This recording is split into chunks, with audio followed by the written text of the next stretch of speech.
राधे राधे, जय श्री कृष्णा। दोस्तों, आज मत्स्य द्वादशी पर जाने पूजा विधि, महत्व, कथा और सुख समृद्धि के उपाय। इस दिन भगवान विष्णु जी ने मत्स्य यानी मछली का रूप लेकर राक्षस हयग्रीव को मारा था और वेदों की रक्षा की थी। इस कारण इस तिथि पर भगवान विष्णु के मत्स्य अवतार की पूजा की जाती है। हिंदू पंचांग के अनुसार मार्गशीर्ष महीने के शुक्ल पक्ष की द्वादशी तिथि को मत्स्य द्वादशी मनाई जाती है। आज यानी 12 दिसंबर मत्स्य द्वादशी मनाई जाएगी। ये व्रत जगत के पालनहार भगवान विष्णु के लिए किया जाता है। इस दिन भगवान विष्णु जी ने मत्स्य यानी मछली का रूप लेकर राक्षस हयग्रीव को मारा था और वेदों की रक्षा की थी। इस कारण इस तिथि पर भगवान विष्णु के मत्स्य अवतार की पूजा की जाती है। ये भगवान विष्णु का पहला अवतार माना जाता है। मत्स्य पुराण के मुताबिक इस दिन विष्णु जी की पूजा करने से हर तरह की परेशानियां दूर होती हैं।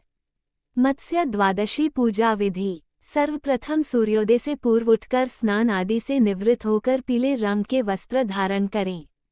इसके बाद पूजा स्थल में 4 भरे हुए कलश में पुष्प डालकर स्थापित करें। इसके उपरांत चारों कलश को तिल की खली से ढककर इनके सामने भगवान विष्णु की प्रतिमा या तस्वीर स्थापित करें। ये चारों कलश समुद्र का प्रतीक हैं। इसके बाद भगवान विष्णु की चंदन, अक्षत, तुलसी, फूल, फल आदि से पूजा करके घी का दीपक जलाएं। भोग स्वरूप मिठाई चढ़ाकर इस मंत्र का जाप करें, ओम मत्स्य रूपाय नमः। पूजा का महत्व। भगवान विष्णु के 12 अवतारों में से प्रथम अवतार मत्स्य अवतार है, जिस वजह से मत्स्य द्वादशी बहुत ही शुभ और लाभकारी मानी जाती है। इस दिन श्रद्धा पूर्वक भगवान विष्णु की पूजा अर्चना करने से भक्तों के सभी प्रकार के संकट दूर हो जाते हैं और उनके सभी कार्य सिद्ध होते हैं। मत्स्य अवतार की कथा। श्रीहरि ने क्यों लिया मत्स्य अवतार? पौराणिक कथा के अनुसार एक बार राक्षस हयग्रीव ने ब्रह्मा से वेदों को चुराकर सागर की अथाह गहराई में छिपा दिया था। इसके बाद संसार से ज्ञान लुप्त हो गया और पूरे संसार में अज्ञानता का अंधकार छा गया। तब श्रीहरि ने मत्स्य रूप धारण कर हयग्रीव का वध किया और वेदों की रक्षा की।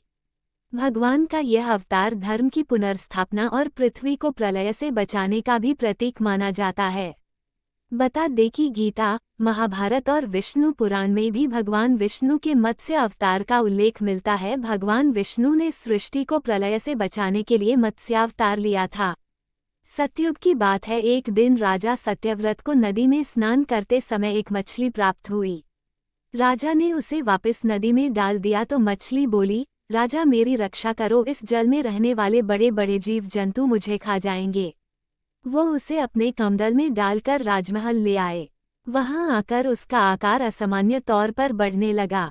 जब वह राजमहल के किसी भी पात्र में पूरी नहीं आई तो राजा ने उसे फिर से नदी में बहा दिया और उसे प्रार्थना करी कि अपने असली रूप में दर्शन दे।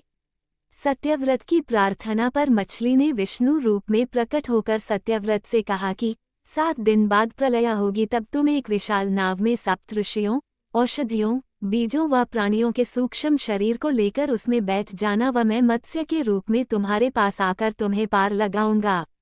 समय के अनुसार वही सब कुछ हुआ तथा प्रलय के बाद मत्स्य रूपधारी श्रीहरि ने राजा सत्यव्रत को तत्वज्ञान का उपदेश दिया, जो मत्स्य पुराण के नाम से प्रसिद्ध है। दूसरी मान्यता के अनुसार जब हयग्रीव ने वेदों को चुराकर सागर की गहराई में छुपा दिया था, तब श्रीहरि ने मत्स्य रूप धारण करके वेदों को प्राप्त कर फिर से स्थापित किया था। मत्स्य द्वादशी के दिन करें यह उपाय।